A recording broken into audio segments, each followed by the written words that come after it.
Tonight's collection takes us onto lonely highways after dark, where familiar roads become gateways into impossible places. Every story you are about to hear happened to someone who believed they knew exactly where they were going. The first story is called Haunted Highway Horror. We passed the same exit 7 times. I never believed in haunted roads. Ghosts in houses, maybe. Strange things in old forests, sure. But a highway is just asphalt, paint, and concrete. At least that's what I thought before a drive that should have taken 3 hours, stretched into something I still can't explain. My friend Marcus and I were driving home after a concert. It was nearly midnight when we left the city. The interstate was mostly empty, and rain drifted across the windshield in thin silver lines. The mood was good at first. Music played softly through the speakers, while distant headlights glowed like stars on the horizon. About 40 minutes into the drive, I noticed a green exit sign. Exit 217, Cedar Creek. I barely paid attention to it. A few minutes later, Marcus sat forward. Didn't we already pass Cedar Creek? I laughed. There are probably 2 exits. But then we saw it again. Exit 217, Cedar Creek. Same sign. Same reflective scratches across the bottom. Same broken light hanging over the ramp. Neither of us spoke. I checked the GPS. The route still looked normal. The interstate stretched ahead exactly as it should. We kept driving. 10 minutes later, the sign appeared again. Exit 217, Cedar Creek. This time, the GPS flickered. The map zoomed out by itself before snapping back. A thin static crackled through the speakers. Marcus muted the radio. Neither of us found the situation funny anymore.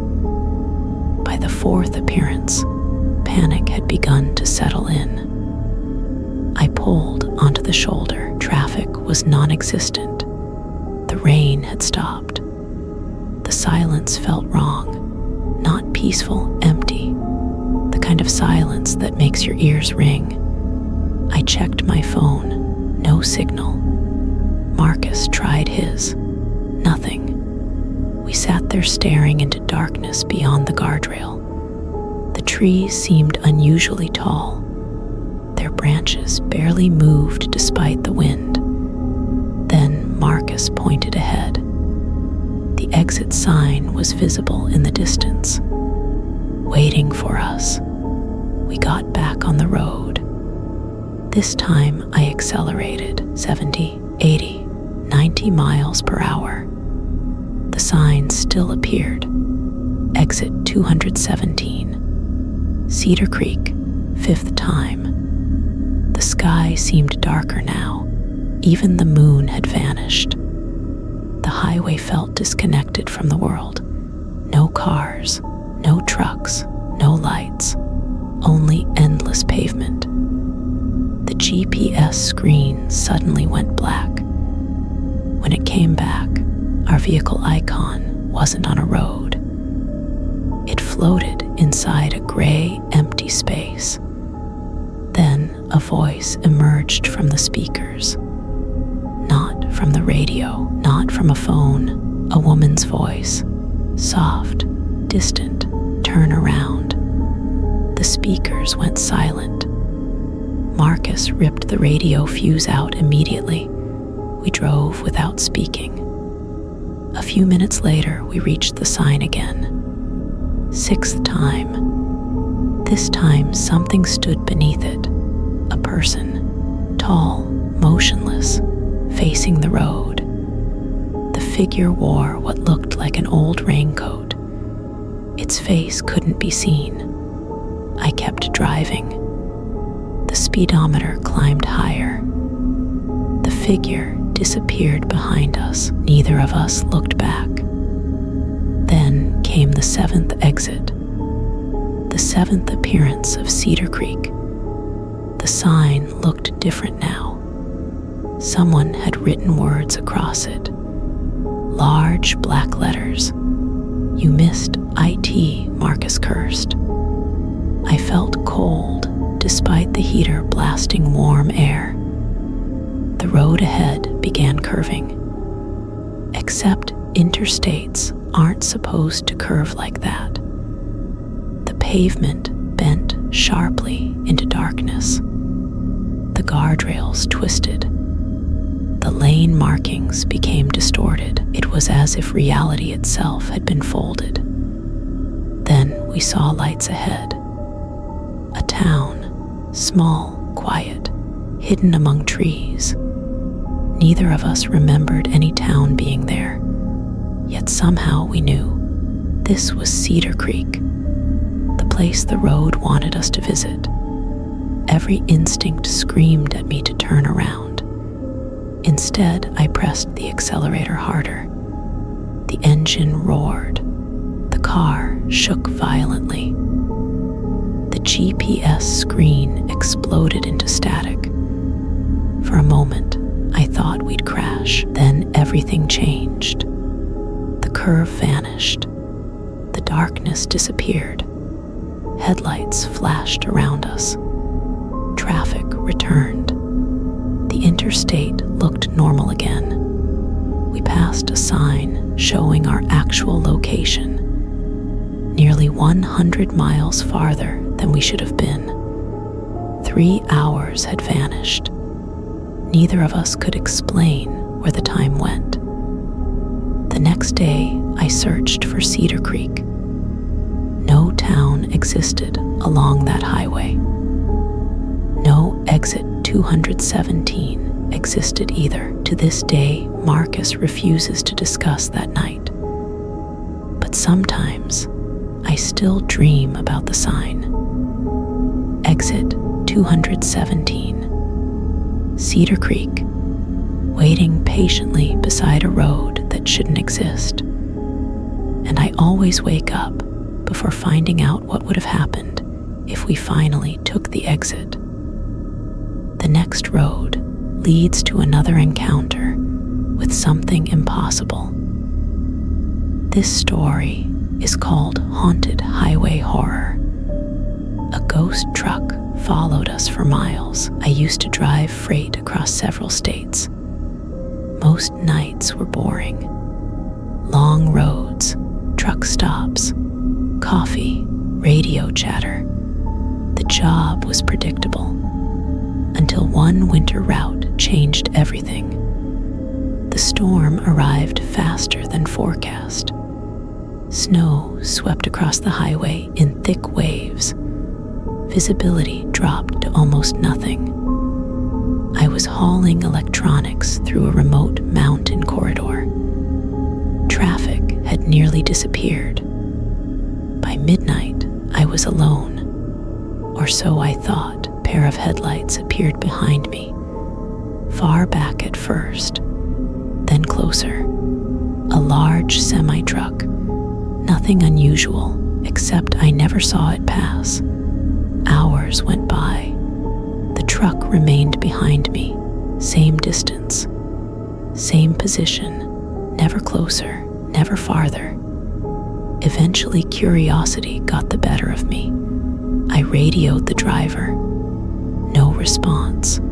I tried again. Nothing. The truck continued following. The storm worsened. Snow hammered the windshield. The highway became a tunnel of white darkness. Then I noticed something strange. The headlights behind me weren't reflecting normally. Their glow seemed pale, almost blue like moonlight. I adjusted my mirrors. The truck's cab looked old, very old.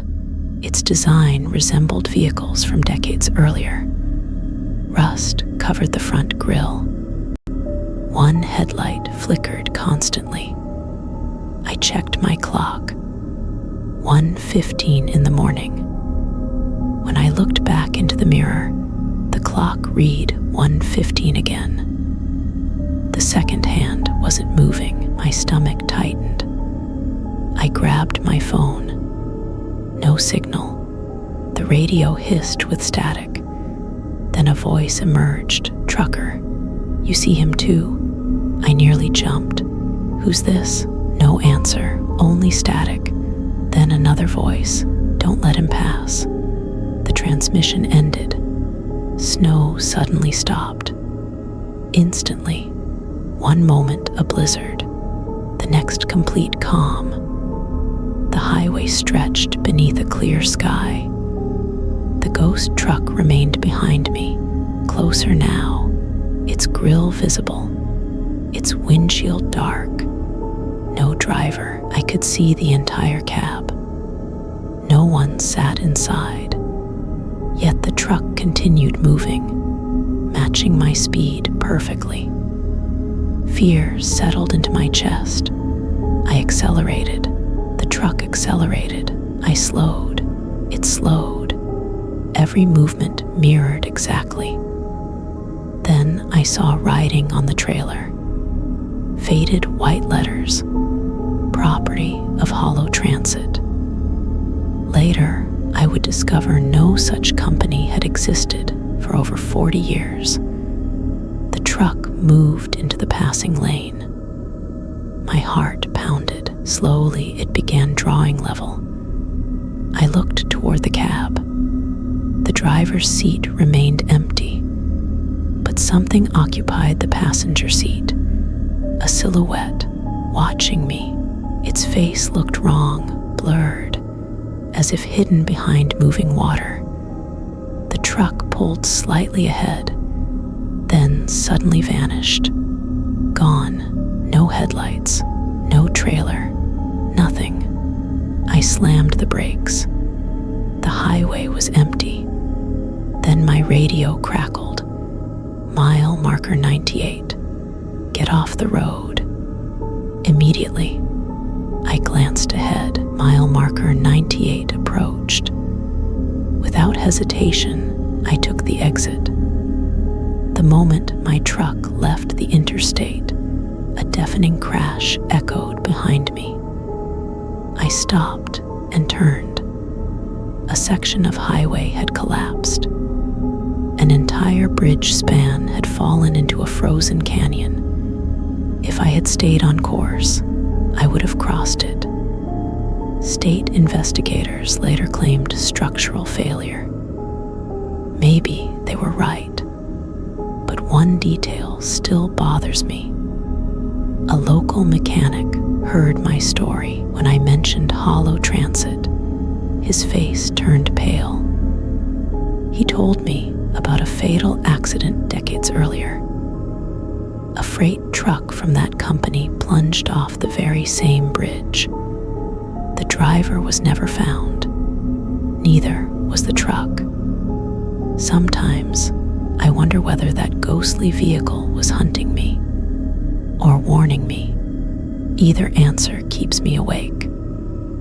Our next journey begins with a stranger standing beside a lonely road.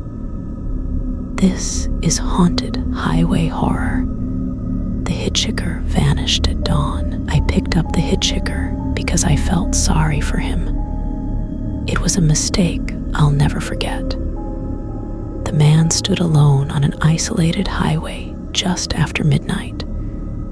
No towns nearby, no gas stations, no houses, just darkness. He looked to be in his 30s, thin, pale, wearing a brown jacket. When I stopped, he smiled politely. "Thanks," he said. "I've been waiting a long time." Something about those words bothered me, but I ignored it. He climbed into the passenger seat. For the first few miles, conversation felt normal. He spoke quietly, asked where I was headed, commented on the weather. Nothing unusual. Then he began mentioning places we passed. Except he wasn't describing current locations. He spoke about them as they had existed decades ago. An abandoned motel, a demolished diner, a gas station gone for years. At first, I assumed he was local. Then he described details nobody should know. The names of former owners, color of buildings before renovations, the exact dates of closures. I asked how he knew. He smiled. I was there. The temperature inside the car dropped. I turned up the heat. It didn't help. Hours passed. The road remained empty. No other vehicles. No signs of life. Eventually, I asked where he needed to go. Just keep driving until sunrise. Not exactly an answer, but I didn't press. The hitchhiker stared out the window. Occasionally, he pointed toward darkness. There used to be houses there, or a family died near those trees. Every comment increased my discomfort. Around 4 a.m, I noticed something terrifying. His reflection wasn't appearing in the side window. Mine was. The dashboard lights reflected normally, but where his reflection should have been, there was only darkness. I told myself exhaustion was playing tricks on me. Then he spoke. "You've noticed." I nearly swerved. He continued looking outside. Most people notice eventually. My mouth went dry. The first hint of dawn appeared on the horizon. Gray light spread across distant hills. The hitchhiker seemed nervous for the first time. He checked the sky repeatedly. "Please keep driving." His voice carried genuine fear. I wanted to stop. I wanted him out of my car, yet something told me that would be worse. The sunlight grew brighter. The man became quieter.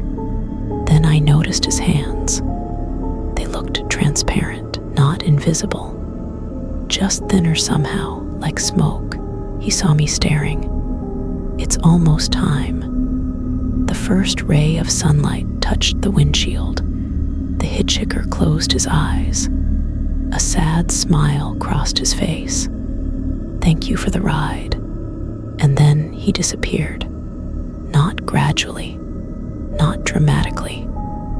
1 second, he occupied the seat. The next second, the seat was empty. The car continued rolling down the highway. I nearly crashed.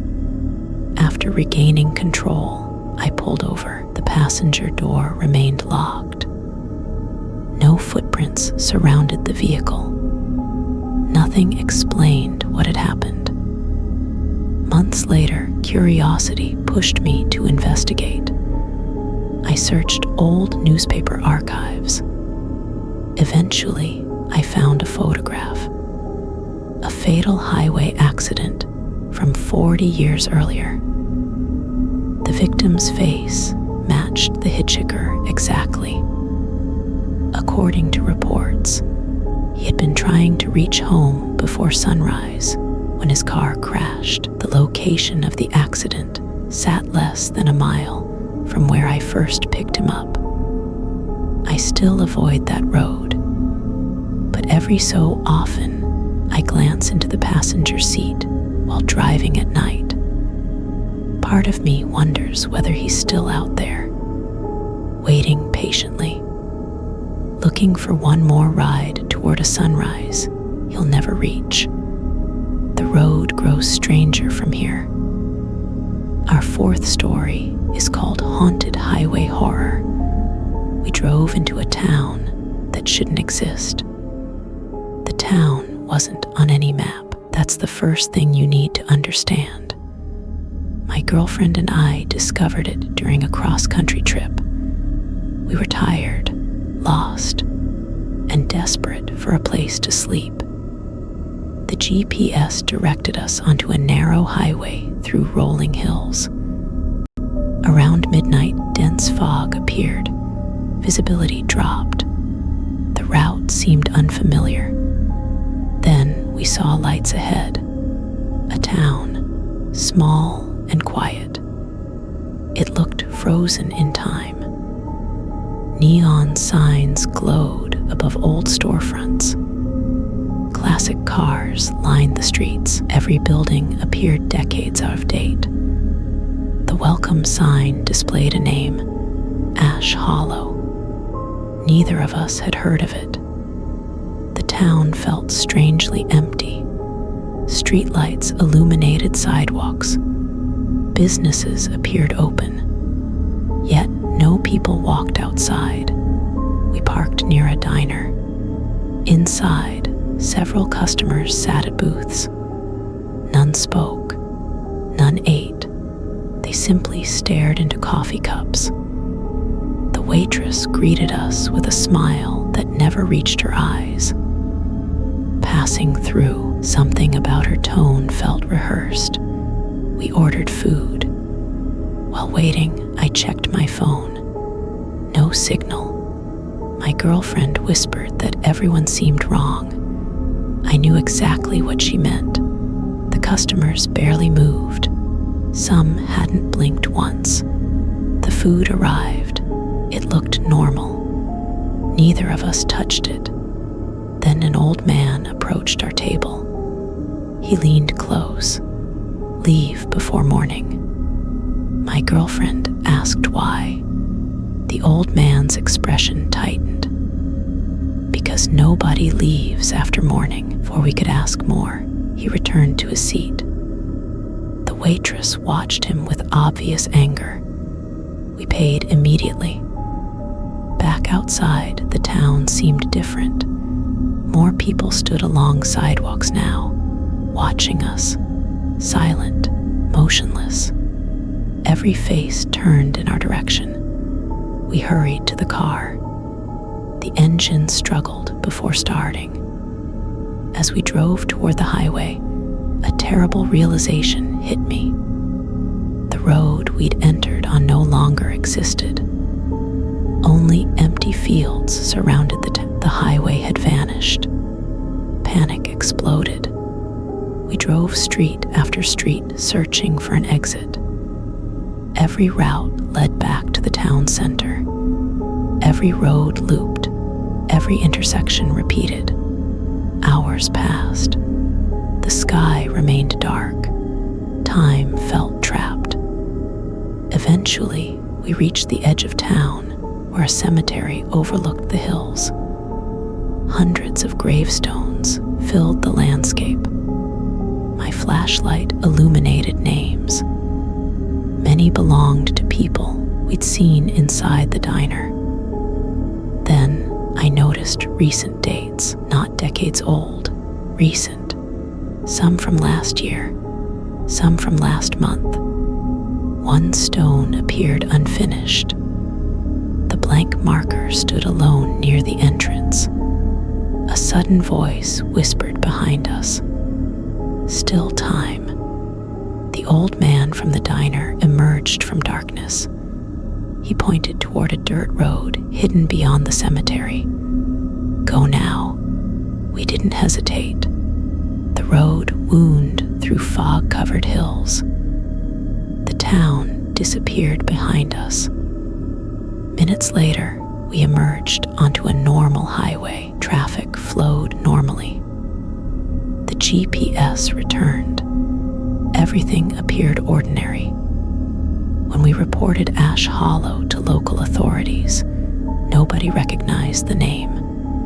Historical records revealed only one clue. A mining town once occupied the region. Its name had been Ash Hollow. A disaster destroyed it nearly 70 years earlier. Officially, the town no longer existed. Yet sometimes I wake in the middle of the night, hearing distant diner music, and for a moment, I can almost see neon lights glowing through fog. One final road remains. One final nightmare. This is haunted highway horror. The road ended at a massive wall of fog. I thought the fog was weather. At first, nothing more. A strange atmospheric event stretching across the highway. I was wrong. The wall appeared just before midnight. One moment, the road stretched endlessly ahead. The next, a towering barrier of fog blocked the horizon. Not a cloud, not mist, a wall perfectly vertical, extending beyond sight in both directions. Cars had stopped along the shoulder. Drivers stood outside staring. Nobody seemed willing to approach. The fog looked unnatural. Dense white layers shifted like living things. Shapes moved inside, large shapes. I joined a small group investigating. Everyone wanted answers. No one had any. A state trooper arrived, then another. They approached carefully.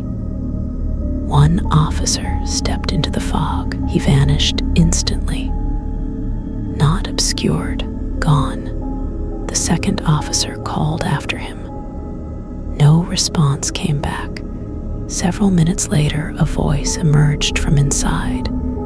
It sounded distant, wrong, as if imitating human speech. The remaining officer retreated immediately.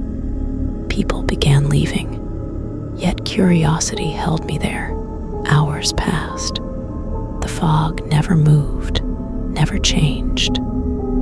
Around 3 a.m, I noticed something disturbing. Objects occasionally emerged from the wall. A bicycle, old suitcase, a rusted road sign. Each appeared briefly before dissolving into mist. Then a car rolled out, an antique sedan, its engine silent. The vehicle stopped near the shoulder. No driver occupied the seat. Dust covered every surface. The license plate dated from another era. The car then crumbled apart, as if decades of age struck it instantly. By dawn, only rust remained. Most witnesses had gone home. I stayed. Something told me the fog wasn't random. It felt purposeful, waiting, watching. As sunrise approached, figures became visible inside the wall, hundreds of them. Human silhouettes standing motionless, facing outward, facing us. One stepped forward, then another. The shapes stopped at the edge. The air temperature dropped sharply. A terrible pressure filled my ears. Every instinct screamed for me to leave, yet I couldn't look away. The nearest silhouette raised an arm. It pointed directly at me. The fog surged, not outward, inward, collapsing into itself. Within seconds, the entire wall vanished. Blue sky appeared behind it. The highway stretched normally into the distance. Nothing remained. No evidence. No explanation. Just open road. Weeks later, I discovered reports from across the country. Witnesses described identical fog walls appearing for brief periods throughout history. Always near highways. Always at night. And always disappearing before investigators could study them. No one knows what exists inside. No one knows where the missing officer went. But occasionally, I receive anonymous emails containing a single photograph. A highway stretching into white fog. Every image is taken from a different location. every photograph, a lone figure stands at the edge of the mist, pointing toward the camera, as though inviting whoever is looking to step through. Those were 5 haunted highway encounters from roads where reality bends after dark. If there's one lesson connecting every story, it's simple. The next time you're driving alone at night and something ahead doesn't look right, trust your instincts, because some exits aren't meant to be taken. Some vehicles aren't meant to be followed. Some passengers were never truly alive. And some roads lead far beyond the places marked on any map. Drive carefully. Stay on the road. And whatever you do, don't answer the invitation